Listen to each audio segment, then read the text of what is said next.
Because in some parts of the country, it does seem like the America that we know and love doesn't exist anymore. Massive demographic changes have been foisted upon the American people.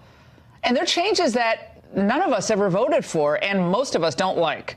From Virginia to California, we see stark examples of how radically, in some ways, the country has changed.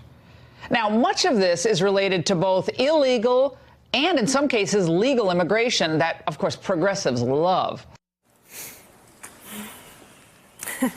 There are dog whistles and then there are blowhorns. What you just heard was the thesis of Laura Ingraham's lead story last night, a segment called The Left's Effort to Remake America. And guess who enjoyed it? A lot. David Duke, the former leader of the KKK. He tweeted and then deleted this, but we found it. One of the most important, truthful monologues in the history of the mainstream media. Do we still call them that? Here now is Charlie Sykes, a contributing editor for the Weekly Standard. And joining us at the table is Zerlina Maxwell, director of progressive programming at SiriusXM, both MSNBC political analysts. I have to start with you, Charlie Sykes. Who's going to call the whistle, blow the whistle, call balls and strikes at a network that even while it had its sort of over-the-top commentators and opinion shows, never served as a platform for the ideology of David Duke in such a blatant, flagrant, proud way? Well, that's right. I mean, we've heard this before. There's, this is basically the kind of nativism, the know nothing, this is racism, Charlie Sykes. This isn't nativism. Well, okay, but this is also the essence of Trumpism. I mean, she's articulated what Donald Trump is talking about, what he talked about when he came down that escalator. So she's a more articulate racist? Well, exactly. And, look, this has been a recessive gene on the right for many years. But you and I remember that, the way the people like Ronald Reagan and the Bushes and John McCain thought about this country, understood that America is not about demography. It is about ideas. We are a country founded on the idea that all men are created equal. And yet this tradition is now being rejected. I mean, Laura Ingraham, I think, put it in the rawest terms, but let's be honest about it. She is articulating the dominant ideology of this administration. Charlie Sykes, you know what needs to happen? A Republican with a body part I won't say, should find a body part I will say, a spine, and call on all Republicans to boycott Laura Ingraham's program until she apologizes for articulating and embracing a racist ideology like disparaging legal immigration. That is a bridge I have never heard championed by Republicans. Never. John McCain, as a candidate, attacked one of his own supporters for calling Barack Obama a Muslim. George W. I mean, again, I agree it's a recessive gene in the Republican Party, but the Republican Party's good leaders, the ones that won elections, they celebrated legal immigrants and illegal immigrants who came to this country. I mean, Jeb Bush was run out of the GOP primary for saying illegal immigration was an act of love. Now you've got one of the prime hosts at another network articulating something cheered on by David Duke. What's happening? Well, I mean, what's happened over the last several years? I mean, compare what Ronald Reagan said in his, Shining City on a Hill speech, his vision of America to what we're having right now. But again, this has been happening over there for some time. Tucker Carlson has been engaging in this kind of nativist rhetoric. And again, the president of the United States, it's not just Steve Bannon. Look, this is one of the animating ideas now that we have to take America back from people who have distorted what we were, the country that we were back in the 1950s. And yes, Republicans need to push back on it, but of course they have not pushed back on it. Zerlina, it's so, and I guess I don't know when Tucker Carlson's on or what he does, but I know Laura Ingraham to be very close to the president. And so to see someone, Zerlina, who is in contact with this White House, who champions, who she had the president's son on yesterday. She is as close as I would argue someone like Sean Hannity is.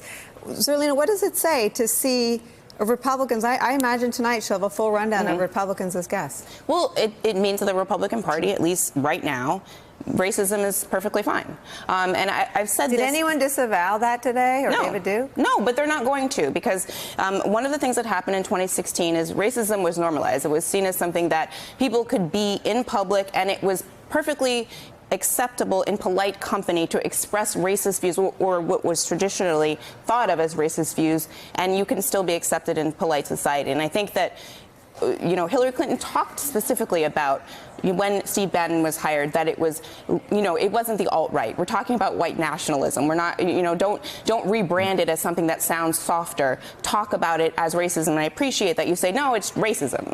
I understand what Charlie's saying in terms of calling it nativism, and we always try to, be measured when calling things racist. But this is the moment where we need to do it, because it couldn't be more clear. She is basically saying, we want a country that is white. It used to be white, and the demographic shifts that are happening in this country to make it a more brown country is something that makes people who watch Laura Ingraham very uncomfortable. And there's a meme on the internet that says, when you're used to privilege, equality feels like oppression. And I think that the grievances that white working class, or at least what we like to call the white working class, because working class is Black people, Latino people, all people of all colors, the grievances that they're feeling, it has to do with the fact that they have to compete with women and people of color for positions and economic advancement. And that feels like oppression when it shouldn't. I remember watching the right celebrate Hillbilly Elegy, and not to take anything away from Hillbilly Elegy, but I read it twice, and I thought, this is a book about white pain. I've never seen any of these people showcase all the volumes of books about African-American pain. It was one book, beautifully written by a very compelling guy. I'm sure he'll end up in politics or really, really rich in Silicon Valley. And again, nothing against him. It was a wonderful book. But it was celebrated by a lot of hosts on Fox News because it was just this very, oh, wow, it was really an articulation of white pain. This seems to be the extension of that, the extension of the grievance, the grievances, and this strain, as Charlie said, this recessive gene. But to add legal immigration to it is new. And I wonder if sometimes Fox News puts up a travel in for the president. Is this the White House's new language that they are now, and I know Stephen Miller trotted out some restrictions. Where are they going on immigration? And should we be scared? You just made the point, is that Stephen Miller has been talking privately. It started to float some ideas along these lines. And this white pain that you mentioned is certainly one that was a staple of the audiences we'd see at the Trump rallies throughout 2016. I'd also like to point out that, David Duke keeps making interesting cameos during the Trump era. We had the moment during the campaign where Trump sort of didn't disavow him right away. We have this. And so also remember, a year ago, almost exactly a year ago, Charlottesville, David Duke saluted what Donald Trump said about there being on both sides. And I just think here we are 12 months later, the anniversary is this weekend, how little this administration, and by extension, we're seeing the hosts on Fox News, at least this one, have done very little to sort of address that and the feelings that so much of this country have about what President Trump, how he responded to that moment by blaming both sides. And there's been very little effort there for any sort of outreach, any sort of trying to suggest this is a country we should try to bring things together. Instead, it is just more and more division. And it's a winning issue for Republicans because a lot of their base is concerned about 2040. In 2040, white people will no longer be the majority. We won't have any one majority race. And that scares a lot of Trump's base. They have nothing to worry about. It's already the case in California and Texas. White people are not the majority there, but white folks are doing fine in California and Texas. So chill. But, there's a legitimate conversation to be had, but that's not the one that we're having. Right. Just fact-checking. Legal immigrants, undocumented workers, both have lower rates of crime than people who were born here. Hey there, I'm Chris Hayes from MSNBC. Thanks for watching MSNBC on YouTube. If you want to keep up to date with the videos we're putting out, you can click subscribe just below me or click over on this list to see lots of other great videos.